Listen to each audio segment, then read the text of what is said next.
2025년 11월 4일 말씀 묵상 함께 시작합니다. 화요일입니다. 오늘 말씀은 에스라 4장 1절에서 10절까지 있는 말씀입니다. 저희는 세 번역으로 함께 말씀을 묵상하고 있습니다. 함께 말씀을 묵상합니다.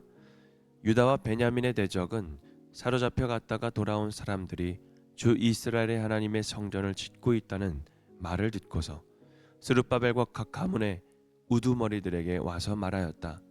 아시리아 왕 에사라돈이 우리를 여기로 데려왔을 때부터 이제까지 우리도 당신들과 마찬가지로 당신들의 하나님을 섬기며 줄곧 제사를 드려왔으니 우리도 당신들과 함께 성전을 짓도록 하여 주시오. 스룹바벨과 예수아와 그 밖에 이스라엘 각 가문의 우두머리들이 그들에게 대답하였다. 당신들과는 관계가 없는 일이오. 주 우리의 하나님께 성전을 지어드리는 것은 우리가 할 일이요. 페르시아 왕 고레스가 우리에게 명령한 대로 주 이스라엘의 하나님의 성전을 짓는 것은 오로지 우리가 할 일이요. 이 말을 들은 그 땅 백성은 성전 짓는 일을 방해하여 유다 백성의 사기를 떨어뜨렸다. 그들은 고문관들을 매수하면서까지 성전을 짓지 못하게 하였다.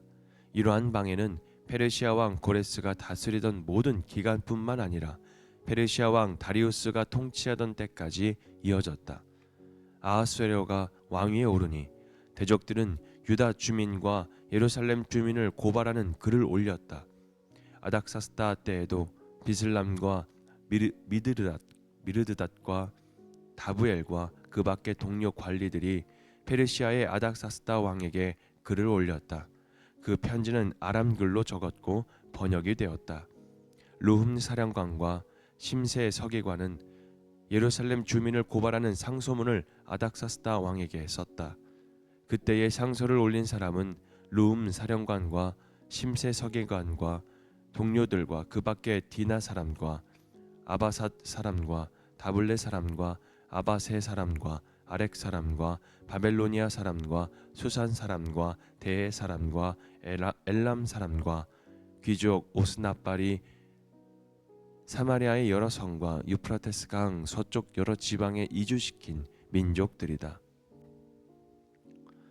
거절할 용기라는 주제로 함께 말씀을 묵상하겠습니다. 하나님께서 포로로 끌려갔던 이스라엘 백성에게 회복의 문을 여셨습니다. 바벨론의 쇠사슬을 끊고 예루살렘으로 돌아오게 하셨죠. 그들은 제단을 쌓고 성전 기초를 놓으며 다시 하나님께 예배하는 삶을 세워가고 있었습니다. 그런데 그때 바로 그들의 회복의 길에 뜻밖의 제안이 찾아옵니다. 우리도 당신들과 함께 성전을 짓게 하여 주십시오. 겉으로 보기에는 얼마나 감사한 일입니까? 돕겠다는 사람들, 함께 하겠다는 사람이 여러분 굳이 거절할 이유가 없어 보이죠. 그러나 하나님께서 세우신 일은 언제나 믿음을 흔드는 유혹이 찾아오게 됩니다. 그 유혹은 되게 달콤한 말과 좋은 의도로 포장되어서 다가오죠. 이스라엘은 그 제안 속에서 협력이 아니라 타협의 그림자를 보았습니다. 그래서 단호히 말했죠. 당신들과는 관계가 없다. 주 우리 하나님의 성전을 짓는 것은 오직 우리가 할 일이다. 이것이 바로 오늘 본문의 핵심입니다. 바로 거절할 용기이죠. 여러분, 거절은 믿음의 경계를 지키는 행동입니다. 이스라엘 지도자 스룹바벨과 예수아는 단순히 협력을 거절한 것이 아니었습니다. 그들은 거룩의 경계선을 세운 것이죠. 성전은 인간의 연합으로 세워지는 건물이 아니라 하나님의 백성이 믿음으로 세워가는 거룩한 상징이 되는 것이죠. 여기서 거절하다는 말은 거부하다라는 뜻이 아니라 뜻을 정하다, 확고히 결단하다라는 의미를 담고 있습니다. 다시 말씀드리면 그들은 우리는 하나님의 편에 서겠다라고 결단하는 것이죠. 오늘 우리의 삶에도 마찬가지입니다. 겉으로는 보기에 좋은 일처럼 유익한 일처럼 보이지만 기도 없이 선택했다면 그것은 믿음의 중심을 흔드는 결정이 될 수도 있다는 것이죠. 그래서 우리는 모든 선택 앞에 이렇게 물어야 합니다. 주님, 이것이 정말 주님의 뜻입니까? 여러분, 기도 없이 내리는 결정은 결국 내 뜻을 따르는 길입니다. 하지만 기도 속에서 결단하는 것은 하나님의 뜻을 따르는 거룩한 거절이 될 수가 있다라는 것입니다. 그리고 거절에는 대가가 따릅니다. 이스라엘이 거절하자 대적들은 즉시 반응합니다. 4절에는 백성의 손을 약하게 하고 그들의 일을 방해합니다. 5절에는 고문관들을 매수하고요. 6절 7절에 있는 말씀은요, 그 왕에게 고발장을 써서 올리게 됩니다. 결국 성전 건축은 일시적으로 멈춰버리죠. 여기서 우리는 중요한 사실을 봅니다. 거절은 종종 고난을 불러오지만 그 고난은 결코 실패가 아니라는 것을요. 우리의 믿음의 순종에는 언제나 방해가 따르게 됩니다. 그러나 방해는 하나님의 역사를 멈출 수는 없습니다. 사람이 막아도, 권력이 억누르고, 상황이 꼬여도 하나님의 시간은 결국 멈추지 않는다라는 것입니다. 거절의 대가를 감수할 때에 우리는 비로소 믿음이 진짜라는 것을 증명하게 되는 것입니다.